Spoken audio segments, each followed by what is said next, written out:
I came to a simple theory. Yeah. And I think it's really simple. Where the biggest trees in the world grow? In the Amazon and in the Northwest. And what do they both have if you were to walk through that forest floor? Full of organic matter. Okay? It's just full of organic matter. It's feet of organic matter. So I thought the best thing I can do is get more organic matter into my field.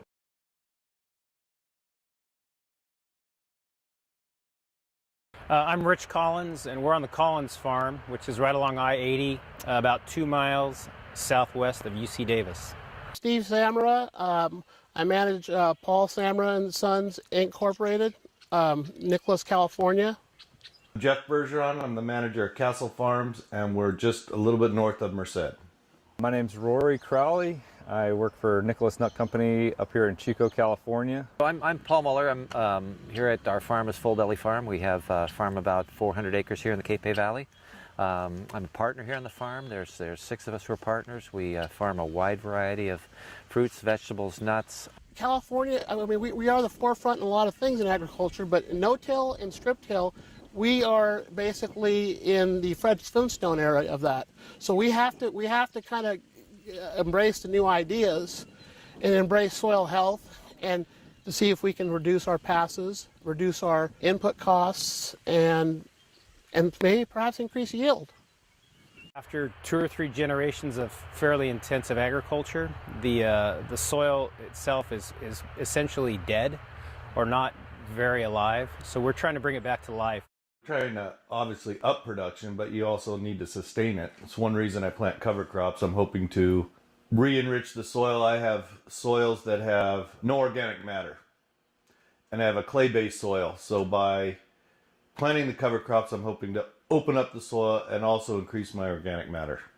There's a few practices that we're looking into that we have traditionally, as conventional operators, farmers have not looked into in the past.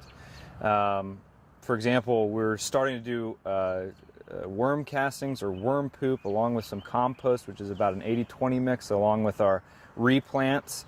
So we're doing multi-species cover crops in that classic winter window to capture that energy, retain soil moisture, keep the raindrops where they fall, and let them use that moisture for growing that great carbon and that soil fauna underneath, when traditionally there's not a lot going on in these farm grounds. This crop was grown without irrigation.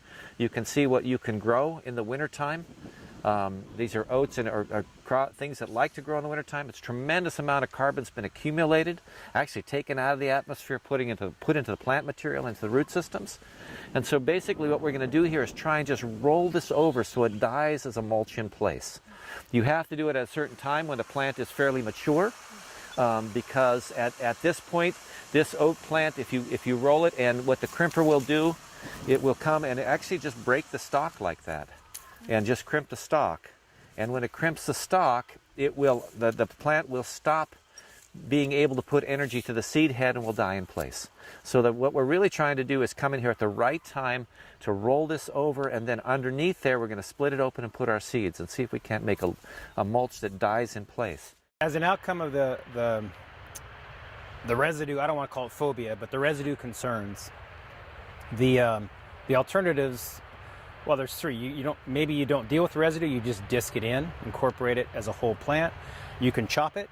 A 3-bed, 15-foot chopper will do 30 to 40 acres a day, depending on the load, the moisture in the canopy, and the length of the rows. Or you can graze it down. So this year, my tenant brought in 800 meat goats for about 30 days. So 800 goats could graze down 4 acres of cover crop a day. They were moved in 8 different paddocks throughout that period, about every 4 or 5 days.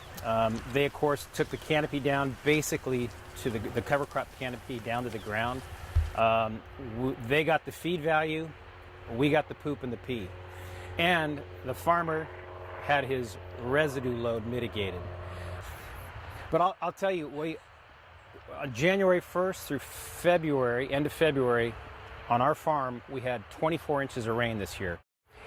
And from this 115-acre field, we had not 1 gallon of runoff. So where did all that water go? Obviously, a very minimal amount was used by the cover crop for transpiration, but the balance of it was either stored in the soil or infiltrated down lower into the soil profile, hopefully eventually ending up in the water table.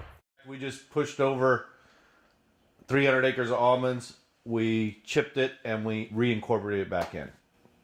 It's 62 tons an acre, but it only ups the organic matter by 0.5%. If you're only getting 0.5%, you're still getting 1.5 times more water. Even though that the wood will tie up some of the nitrogen with the carbon, you are still getting, ultimately, a bigger benefit. We were pleasantly surprised. Some parts of these fields, just with a cover crop and some minor organic-based fertilizers, we were hitting on the yield monitor 270 bushels an acre. 270 bushels, which is unheard of.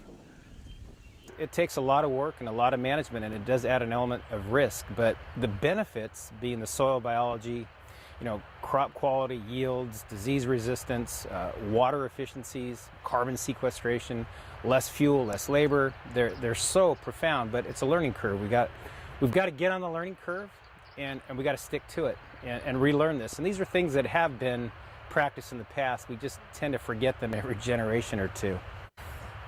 We can take a soil sample and figure out how much nitrogen, phosphorus, potassium is in that particular piece of soil, or we could take a leaf off the tree and we could send it off to the lab and figure out chemically what's in this leaf and what we have to add and amend.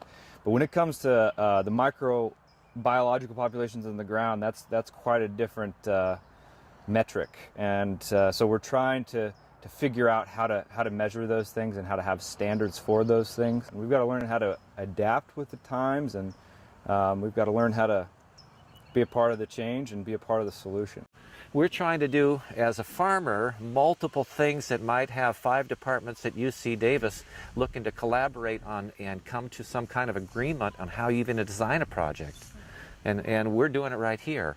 And that's happening all over California. There's farmers all over California that I think need to be part of a larger collaboration with the university to say the experiments are going out in the field. We just have to understand what farmers are finding out there, and maybe reverse the extension cycle where extension people are coming back to farms and saying, what are you doing that's innovative?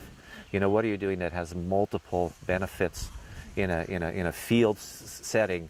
And what's working and what's not working. And we can get there a lot faster if we do it that way.